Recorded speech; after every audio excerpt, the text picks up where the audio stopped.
અમને કોઈ રાજભાઈ કોઈ સારી વાત કરતા હોય કે અમે કઈ સારી વાત કરીએ એટલે અમને ઘણા એમ કે હમણાં તમે ભાજપનું જ વધારે સારું બોલો છો ને, એટલે ભગવાનનું નામ લેવું એટલે પક્ષ થઈ ગયો યાર. અમે કોઈ ભાજપ કોંગ્રેસની વ્યક્તિ ન હોઈએ, અમે રાષ્ટ્રને અને આ દેશના ધર્મની માટે જેણે કાંઈ કર્યું હોય ને એના ભક્ત અમે હોઈએ છીએ. અમે એની આરતી ઉતારીએ છીએ, એના અમે ગામો ગામ ગુણગાન ગાય. હમણાં સરદાર વલ્લભભાઈ પટેલની વાત આ કરી રાજભાઈ, એને કઈ પક્ષમાં તમે લઈ શકો? લ્યો, એને ભાજપમાં ગણો, કોંગ્રેસમાં. સાહેબ એક નામ તમારું એવું થઈ જાય ને પછી માણસો પાર્ટી ભૂલી જાય. રાષ્ટ્રનો દીકરો જે થઈ જાય ને એને કોઈ પક્ષ પછી નડતો નથી. ભલા માણા જે રાષ્ટ્ર માટે કામ કર્યું હોય. આપણે જો નદીમાં નાવા પડીએ ને ભાઈ, નદીમાં અથવા સ્વિમિંગ પુલમાં જ્યાં આપણે નાતા હોય, નદીમાં નાવા પડીએ એટલે પાછા નદી એટલે પાણીમાં નાવા પડીએ આપણે, ટૂંકમાં પાણી લ્યો ને, પાણીમાં આપણે પડીએ, હે પાણીમાં આપણે નાવા પડીએ, કુવામાં કે વાવ કે જ્યાં કાંઈ પડાય એવું હોય ત્યાં, એ તરતા આવડતું હોય ને એને ધૂપકા ન ખાય, અને તરતા આવડતું હોય ને એને જ પાછું નાવાનું સ્થાન દેખાડાય કે અહીંયા નાવ. શું કામ? એને તરતા આવડે છે, કદાચ ક્યાંક આડાવડા થયા હોય તો એ પાછા આપણે કાઢી એકવાની તાકાત હોય ને એને સિંધાય. પણ નરી સત્ય એ છે કે પાણીમાંથી તમે બહાર નીકળી જાવ ને એટલે જગ્યા પાછી પૂરાઈ જાય કે આપણા નામનો ખાડો ન રહે. અહીંયા જગ્યા પાછી પૂરાઈ જતી હોય. પણ સાંભળી લ્યો, અમુક માણસો એવા હોય જ્યાં નાયા હોય ને એ જગ્યા તો પૂરાઈ જાય પણ એ જગ્યાનું નામ એના નામે થઈ જાય કે અહીંયા એક મહાપુરુષ અહીંયા આવ્યો હતો ને આ કામ કર્યું હતું સાહેબ, એનું નામ રહી જાય. બાકી તો જો અત્યારે આ દિવાળીનો મહિનો છે અને એમાંય દાદા આપણે, હું તો ભૂદેવોને મને મજા જ આવે. સંકલ્પ હારા કામના જ હોય. બાધું હોય તો ગોરદાદાને બોલાવવા પડે, એની વિધિ હોય, કાલો હાથમાં પાણી લઈ જાઓ, 3 વાર પાણીને ચાખી જાઓ. ઓમ બ્રહ્માય નમઃ, માધવાય નમઃ, કેશવાય નમઃ, ગોવિંદાય નમઃ. હવે તમે 3 વાર ભગવાનનું નામ લઈ જાઓ. વિષ્ણુય નમઃ, વિષ્ણુ. અને લાકડીને આગલા ભાગે ચાંદલો કરો. હવે આની વિધિ હોય, એ વિધિ કરવા બેઠા તો ઓલા ટકા તોડીને વયા જાય. વિધિ હારા કામની હોય છે. અને સાંભળી લ્યો, જેના વિધિઓ હોય ને એવા જ કાર્યમાં ઉતરવું, જેમાં વિધિઓ ન હોય એમાં કોઈ દી ઉતરવું નહીં, વાત નક્કી છે. અને એમાંય આપણું આ નવું વર્ષ આપણું શાસ્ત્ર જેવું છે. જો આ પોળા બારસ થી ચાલુ થાય. પોળા બારસ પહેલા બારસ, પછી ધનતેરસ, અને પછી કાળી ચૌદશ, પછી દિવાળી, અને પછી નવું વર્ષ. બરાબર? પોળા બારસ નથી શું માગવાનું ભગવાન પાસે, માતાજી પાસે? એ સરસ્વતીની ઉપાસનાનો દિવસ કે હે માં અમારી મીઠી વાણી કરજે. જો બારસથી આપણા નવા વર્ષની શરૂઆત આ રીતે થાય કે હે માં અમને વાણી મીઠી આપજે. અને મીઠી વાણી આપ એટલે મીઠું જ બોલવું. હા, આ કોયલ આપણી કઈ હગી થાય પણ મીઠું બોલે તો આપણે ગમે ને. આ કોરોનામાં એક ભાઈને મેં પૂછ્યું, મેં કીધું કોરોનામાં બધા જે ઓલો લોકડાઉન વિચાર તો હવ ડાયરો ઘેરે જ બેઠો હતો. આપણને જે ઓછી તકલીફ હતી, આપણે જેટલા આપણે જે છે એ આપણને ઓછી તકલીફ, કારણ કે આપણા મોટા ફળિયા, કાંઈ નહીં તો આપણી વાડીઓ, આપણા ફાર્મ હાઉસ આપણે. પણ મને એ થાય જે 10 માળ ઉપર ને 15 માળ ઉપર રહેતા થાય એનું શું થયું છે? 10 બાય 10 ની ઓરડીમાં જે રહેતા હોય હે બિચારા નાના માણસો, એનું રહોડું પલંગ હેઠે પીડ્યું હોય. અને નાના માણસ છોકરા કેટલા હોય? માઇન્ડ 5-7 હોય. એ બધું એક ઓરડીમાં રહ્યું ક્યો હંમેશા, તમે કલ્પના કરો. એ તમે બારીમાં ડોકાતા જશે ને આમ. તેમાં મેં એક ભાઈને ફોન કર્યો, મેં કીધું બહાર નીકળો જ કે નહીં? મને કે માયાભાઈ બહાર નીકળીએ ને તો મોર બોલે, એની કરતા ઘરની કોયલોને ન સાંભળીએ. લે ઘડીકમાં કોયલું થઈ ગયા. બોલો, વાત છે સાહેબ, મીઠું બોલવું. કોયલ મીઠું બોલે છે એટલે આપણે ગમે છે. એના શબ્દો સમજાતા નથી, શું કહેવા માંગે એ ખબર નથી આપણને, પણ ગમે છે. આપણે એના શબ્દો જ નથી સમજતા, શું કે દેતી હોય આપણને શું ખબર. આપણે વાડી આંબા હેઠે હોવા જાય અને આંબાની ટૂંક ઉપર બેઠી બેઠી એમ કહેવાય કોયલ ટંકા કરતી હોય, અને આપણે અહીંયા ખાટલો નાખી અને જે જમાવીએ તો કહેતી હોય કે અહીંયા mirયો, અહીંયા mirયો. સમજાતું નથી છતાં ગમે. વાત સાંભળજો, મારે જે હેતુ જે વાત કરું, મને હું દાંત કઢાવવા જ આવ્યો છું. પણ એક પણ હાસ્ય એવું નહીં હોય કે વિટામિન વગરનું હોય. કેવલ હી હા નહીં હોય. બાકી તો એકલો જ હાસ્ય કરવું હોય તો ઓલી કલબુય નથી હાલતી. એમાં હમું થાય એટેક આવે ડોહા. નહીં, હળવા ફૂલથી હસી લ્યો. મારો 3 જ જાતનો પ્રોગ્રામ છે સાહેબ. મારો પ્રોગ્રામનો 3 જ વિષય: હસો, બીજાને હસાવો અને અમુક વાતને હસી કાઢો. જીવનમાં 3 મુદ્દા આવી જાય: કાં હસો, કાં બીજાને હસાવો અને અમુકની વાત હાંસી કાઢવાની. હા, હું કઈક ખીજાય તો હાંસી કાઢવાનું. પણ અમુક તો હા હું એવા છે. ઓહો,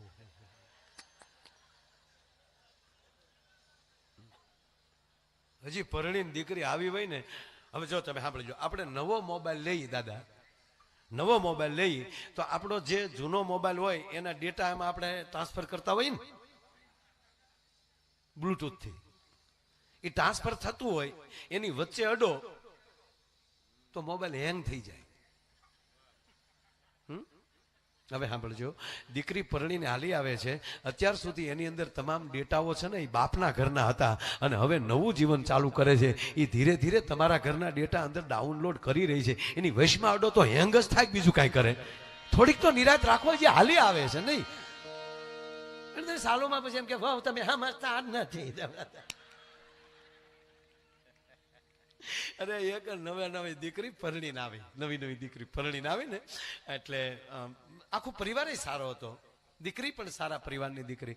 અને આ તમારા ગામમાં મને એક બીજું ગમ્યું, દુનિયાના કોઈ પણ માણસને અમદાવાદ આવવું હોય તો આવવું તો તમારા ગામ ઉપરથી જ પડે.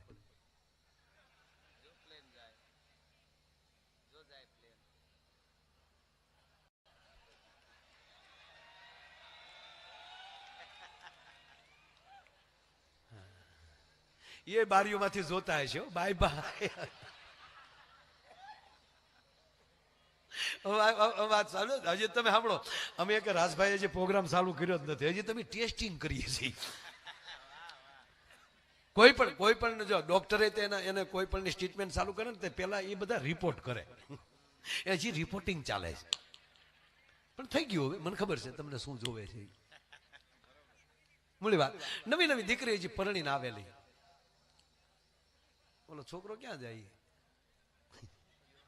હું તો ખરેખર આ છોકરાઓને જોઉં ને, નાના બાળકોને, તો હું રાજી બહુ થાય કે કેવા ટાઈમે જન્મ્યા, ભાગશાળી તો જુઓ. આ વડીલોને પૂછો, અમે અવડા હતા, ભેડા થવા કપડા મરી ગયા, ખાખી સડીઓ પહેરી. ઓહો, નાતું તું કોણ? સોમાહા તો અમને નવરાવતા. અરે હકીકત રાજભા, ત્યાં રમવા ગયા હોય, પીડ્યા હોય, ચોલાણા હોય, લાગ્યું હોય તો ઘરે થોડું કહેવાય. ઘરે જો બાપાને ખબર પડી તો ઉલટા નાખે. બે ક્યાં રખડવા ગયું છું? હું તું જ્યાં સુધી સારું ન થાય ને ત્યાં ત્રાહું હાલવું પડે આમાં. અને અત્યારે તો છોકરો જે પડી ગયો હોય ને ત્યાં આખો ઘર ચીકું પલ્યું છું, માલું ચીકું છું. અને 15 મહિનાનો થાય તો ગુગુ હાલતો હોય. ઓલો તો 8 મહિને ઠેકતો થઈ જાય, 4થા મહિને બેહતો થઈ જાય. પરાણે નો બેહાડતા ને ટસી ગયા હતા. એટલે નવી દીકરી ટૂંકમાં પરણીને આવી એટલે ઘર સારું હતું. એટલે પણ 2-3 દિવસ થઈ ગયા એટલે દીકરીને એમ થયું કે મારે ધીરે ધીરે ઘરનું કામ હવે સંભાળવું જોવે. મારે 3 દિવસ થઈ ગયા, હવે મારે ઘરનું કામ થોડું લેવું જોવે. એટલે શરૂઆત કરી રસોડાથી. રસોડામાં નણંદ રોટલા કરતા હતા. ત્યાં જ ભાભીએ કીધું કે નણંદબા ઊભા થઈ જાઓ. કે કેમ? મને રોટલા કરવા ગયો, રસોઈ હું કરીશ. નણંદબાઈ સારા હતા, એણે કીધું કે નાના ભાભી હમણાં તમે હરોફરો, હજી તમારા હાથની મહેંદી નથી સુકાણી, પછી તમારે જ કરવાનું છે ને. હું કાલ પરણીને વહી જાય, આખા ઘરનું કામ તો તમારે જ કરવાનું, પણ તમે હજી 2-3 દી હરોફરો, હું રોટલા કરું છું. હામ વિવેક છે ને તા તો, પણ ભાભી થોડાક દોઢા. નહીં નણંદબા ઊભા થઈ જાઓ, ઊભા ન થાવ તો તમારા ભાઈના સોગન છે. લે એટલે નણંદે કીધું તો આવો મરો, પધારો. ભાભી મળ્યા રોટલા કરવા. જો તમે તમામ રસોઈ ચોપડીમાં વાંચીને શીખી શકો, ટીવીમાં જોઈને શીખી શકો, પણ 2 રસોઈ એવી છે એ ચોપડીમાં વાંચવાથી ન શીખી શકાય, ટીવીમાં જોવાથી ન શીખી શકાય. એક લાપસી અને બીજો રોટલો. એ તો જેની માને આવડતું હોય ને એની જ દીકરીને આવડે, એમાં બીજું ન આવે સાહેબ. તમારે જ્યાં લખો ત્યાં લખી લેજો. હા, રોટલા આવડતા હોય ને તો એવી ભાજવું પડે. રાજસ્થાનના શિલ્પકારની તાકાત નથી કે એવી ભાજવું પડે અને ત્રાંબાના પતરા જેવો માથે પડ્યો થઈ જાય, નકર ભમરા પડે. અને લાપસી હો, માં ઉમિયાની કૃપા હોય એ માવું ને એવી લાપસી આવડે કે આમ ફૂક મારો તો કણકણ ઉડી જાય, નકર લાપસીનું આખું કુટુંબ ભેગું રહે. અને અમારે તો હિતેશ દાદા, અમારે તો રોજ બહાર જ જમવાનું ને. અમારા કલાકારોને તો રોજ જ્યાં પ્રોગ્રામ હોય ત્યાં નીકળી જવાનું. એનો અમારો એક દાખલો દઈ દઉં લ્યો ને. અમે શું કામ બાકી રહી, બે ભાઈઓ એના પપ્પાના હરાત નાખતા હતા. કાક કાક કાક કાક કરીને ખીરના કોળિયા નાખતા હતા. કાગડો આવ્યો પણ કાગડો ધ્રુજ્યો બહુ. મકાનના નળિયા મળ્યા ખખડવાઓ. એટલો કાગડો ધ્રુજવા મળ્યો એટલે મોટા ભાઈ નાના ભાઈને કીધું, ભાઈ કે હા બાપા ખાહે નહીં, બાપા જમવાના નથી. તો ઓલા ભાઈએ કીધું કે ના ભાઈ, એ તો મને ખબર છે બાપા ખાહે નહીં, કારણ કે એને ઘરનું ભાવ્યું જ નથી. રોજ તારા બાપે પ્રોગ્રામ જ કર્યા. હાવ તાકે ભલે પણ ખાય નહીં, ભલે જમે નહીં, પણ પપ્પા એટલા બધા ધ્રુજે કેમ? તાકે બાને ફાળી ગયો ફળિયામાં. કાગડા છે પછી ભાળી જાય ત્યારે ધણેલાટીઓ છૂટક્યું છે તો એ કેવા લાડ લડાવ્યા છે કયો. એટલે દીકરી ટૂંકમાં અમે વાત કરી, વચ્ચે વાત કરી. અમે એક જગ્યાએ જમવા બેઠા, એ બેને કંઈક પીરસ્યું, લબ લબ થાળીમાં પડ્યું. હું હતું એમને ખબર ન પડી. બોલો, તમારા મગન ઉતાવળો ઉંમર પ્રમાણે એને આમ થાળીમાં હાથ નાખ્યો, પણ થાળીને ઓલી લાળ થઈ. આમ હારો હાર થાળી આવી એટલે એક આછે થાળી પકડી, પછી થાળીના કોરે આવીને બધું કાપ્યું. પછી તો બીજું હતું શાક રોટલા ને એવું અમે જમ્યા. એ ત્રીજી વાર બેન પીરસવા આવ્યા ત્યારે બોલ્યા લાપસી આપું. ત્યારે ખબર પડી આ લાપસી હતી. આવી લાળાળી લાપસી. એટલે ત્રીજી વાર નીકળ્યા, કીધું કે લાપસી જોવે છે કોઈને લાપસી? તા મગનભાઈ બોલ્યો મને આપો. અરે મેં મગના મરી જાઓ, આ ન ખવાય, મગન સગન થઈ જાય. મને કે ખાવી ક્યાં, હું તો હાંડિયો બનાવું, ડોકમાં ઘટે. ભાઈ હકીકત છે, અમુકના તો રમકડા જ બનાવવાના હોય. એટલે ભાભી રોટલા કરતા હતા. એ ભાભી રોટલા કરતા હતા, જેવો રોટલો તૈયાર થઈ જાય એટલે નણંદ રોટલો બહાર લઈ જાય. 12 રોટલા બહાર લઈ ગયા, 12 રોટલા ગયા. 13મા લોટનો પીંડો હાથમાં હતો. ભાભીને પરસ્યો વળી ગયો કે આ ધંધો ન કર્યો તો સારું હતું.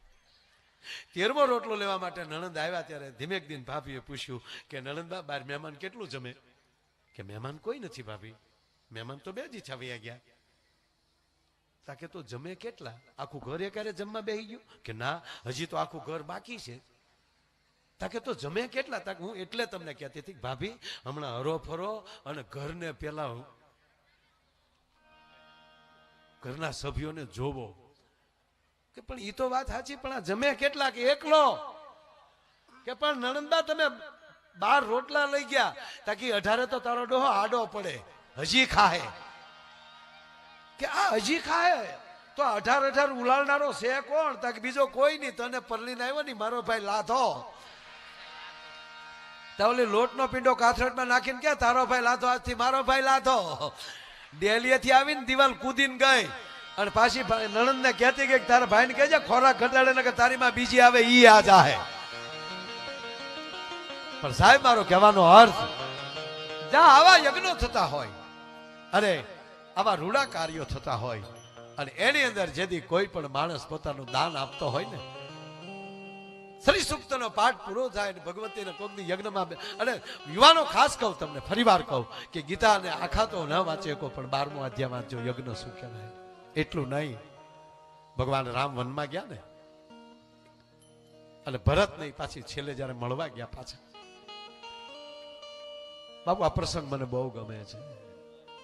જયારે ભરત મળવા જાય છે અને રામ અને ભરતનું જયારે મિલન થાય, બેસાડે છે ભરતને, આવ ભરત બેસો ભાઈ.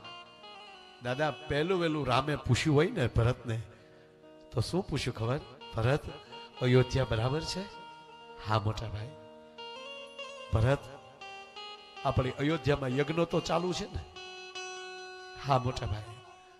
આપણા ભૂદેવોને, આપણા આચાર્યોને યજ્ઞની સામગ્રી બરાબર મળી રહી છે ને? કે હા મોટા ભાઈ, એના માટે મેં ખાસ માણસો રાખ્યા છે કે એ તમામ યજ્ઞશાળાઓએ, તમામ આશ્રમોએ પૂરેપૂરી સામગ્રી પહોંચાડે. ધન્ય છે ભરત. હવે રામ બોલ્યા કે સાંભળી લે ભરત, જ્યાં સુધી અયોધ્યામાં યજ્ઞ ચાલુ હશે ને ત્યારે દુશ્મનોની તાકાત નથી કે અયોધ્યાને સામું કોઈ જોઈ શકે. તો કહેવા ગયો સાહેબ, જ્યાં સુધી ભારતમાં આવા યજ્ઞો ચાલુ છે ને એ પરદેશના બાપની તાકાત નથી કે હિન્દુસ્તાનનો વાળ વાંકો કરી શકે. આ દેશ રાષ્ટ્રગુરુ ક્યારે બને કે ગામો ગામ આવા યજ્ઞો થાય, ગામે ગામ સનાતનતા વધતી જાય અને 18 વરણ એક બનતો જાય, સનાતની બને, આર્ય બને, ભારતીય બને અને ધર્મ માટે જુસ્સો રાખે. જે યુવાનો હું તમે જે મોટરસાયકલ ઉપર દાજો કાઢીએ છીએ અથવા તો કોકને મોબાઈલમાં આડાવડા દેવામાં ઉર્જા બગાડીએ છીએ, એ ઉર્જા કેન્સલ કરી અને પોતાના ધર્મ માટે, પોતાના રાષ્ટ્ર માટે અને પોતાના મિત્ર માટે જેથી એકતા લાવવા મળશે ને તેથી અહીંયા એવી ઉર્જા પેદા થશે કે આ માં ઉમિયા છે ને કાયમ મારા તમારા માટે ખમકારા કરતા રહેશે. ભલા માણસ, આ જે વસ્તુ જે થાય આ મહત્વની છે. મેં પેલા કીધું ને કે ભગવાન શિવને ઉમા શબ્દ જ બહુ ગમતો. માં પાર્વતી એમ કહે છે કે હે પ્રભુ, ભગવાનનું સ્મરણ કરવાથી શું થાય? અને ત્યારે મહાદેવ કહે એ ઉમા કહું મેં અનુભવ અપના, એ સત હરિ ભજન જગત સબ સપના. અને ત્રીજી વાત, આ કડવા પાટીદાર એમાંય 42 કેટલું તમારે શું લાગે આગળ? 42-84 પાટીદાર સમાજ. ખરેખર શું બનેલું ખબર? આ ભગવતી જ્યાં સુધી આપણે માં છે ને આપણી પર કૃપા કરતા રહી ને ત્યાં સુધી, રાજભાઈ કીધું ને કે અમેરિકામાં ભૂરિયા ભાડે રે. ભૂરિયા નહીં, આ બ્રહ્માંડ જ એવું છે. આ કૃપા એટલે છે આ બધા. અને કવિ તખતદાનને જો કવિતા લખવી પડતી હોય, જે માણસનું ભજન કરતા જાય ભગવતીનું, એ માણસ પ્રગતિ કરતો જાય અને જે ઈર્ષાથી બારો જાતો જાય. આ એક માણા કરોડની બહાર દાન કરતા એવા કેટલા મિત્રો મેં જોયા આમાં. એક યજ્ઞના 3-3 લાખ રૂપિયા, 6-6 લાખ રૂપિયા, આવા કેટલા દાન છે. અને સાંભળી લો, પૈસા હોય તો દેવાયો, પણ ન હોય ને તો રંજ ન કરતા. ન દેવાનું હોય ને તો રંજ ન કરતા. અહીંયા સેવા આપશો ને તો એમાં ઉમિયા તમારી ઉપર એટલી ને એટલી કૃપા કરશે. ભલા માણસ, અહીંયા કોઈને પાણી પાઈ દઈએ. અહીંયા અરે કહેવા ગયો ભગવાન યજ્ઞનું મહત્વ કેટલું કે જ્યારે ધર્મરાજ યુધિષ્ઠિર અને અર્જુન જેથી કૃષ્ણ પાસે આવે છે, નારાયણ, હા મોટા ભાઈ, આજ અમે એક સંકલ્પ કર્યો છે. શેનો સંકલ્પ? આમ તો પાંડવો સંકલ્પ કર્યો એમ કે ને એટલે કૃષ્ણને ધાસકો પડતો. આ પાછું કઈક નવું નથી લાવ્યા ને એમ. હે મોટા ભાઈ, તમે શેનો સંકલ્પ કર્યો? તાકે અમે સંકલ્પ એ કર્યો, 5 ભાઈઓ એની માં કુંતાએ, અમારે વિષ્ણુ યાગ કરવો છે, અમારે યજ્ઞ કરવો છે. અને કૃષ્ણને જે પોરહના પલા ચડ્યા કે ધન્ય છે તમને. નકર ખુદ નારાયણ હારે હોય પછી યજ્ઞની શું જરૂર? વિશ્વામિત્રે જ્યારે ભગવાન રામને સાથે લઈ ગયા, તમે લવકુશના સંતાનો છે એટલે વાત કરું છું સાહેબ. ભગવાન રામને વિશ્વામિત્ર જ્યારે હારે લઈ ગયા અને જ્યારે સુબાહુનો વધ કર્યો, જે અર્થ માટે યજ્ઞ કરી રહ્યા હતા ભગવાન માટે, અને જે ભગવાનની ઓળખાણ થઈ ગઈ વિશ્વામિત્રને કે જેના માટે યજ્ઞ કરીએ છીએ એ તો આપણે હવે મળી ગયા છે, હવે યજ્ઞની શું જરૂર? અને તેથી ભગવાન રામ બોલ્યા છે, ગુરુજી મારા માટે નહીં, જગત માટે યજ્ઞ જરૂરી છે, જગત માટે યજ્ઞ કરો. અને આજ ભગવાન કૃષ્ણએ કીધું કે બરોબર તમને સારો વિચાર આવ્યો છે. અને ત્યારે ધર્મરાજ યુધિષ્ઠિર બોલ્યા કે કૃષ્ણ તમે આમાં અમને શું મદદ કરશો? અને તેથી કૃષ્ણ બોલ્યા છે, અર્જુન, મોટા ભાઈ યુધિષ્ઠિર, તમે જ્યારે આવો યજ્ઞ કરતા હોવ તો હું કૃષ્ણ તમને વચન આપું, તમારા અતિથિઓ અને ભૂદેવો જે બ્રાહ્મણો છે ને એની પત્રાવળી હું ઉપાડવાનું કામ કરીશ, એની સેવાનું, સ્વયં સેવાનું હું કામ કરીશ. સાહેબ, બ્રાહ્મણ જમેલા પાત્રને તમે લઈ લ્યો અને બ્રાહ્મણ જમેલા અથવા અતિથિ જમેલાના પાત્રને લઈ અને તમે ધોઈ નાખો, તમારી નવગ્રહની પીડા મટી જાય છે. તમારે જ્યાં લખો ત્યાં લખી લેજો. અહીંયા તો નવગ્રહની સ્થાપના પુત્ર પ્રાપ્તિની અહીંયા યજ્ઞ છે, પુત્ર કામાષ્ટી યજ્ઞ.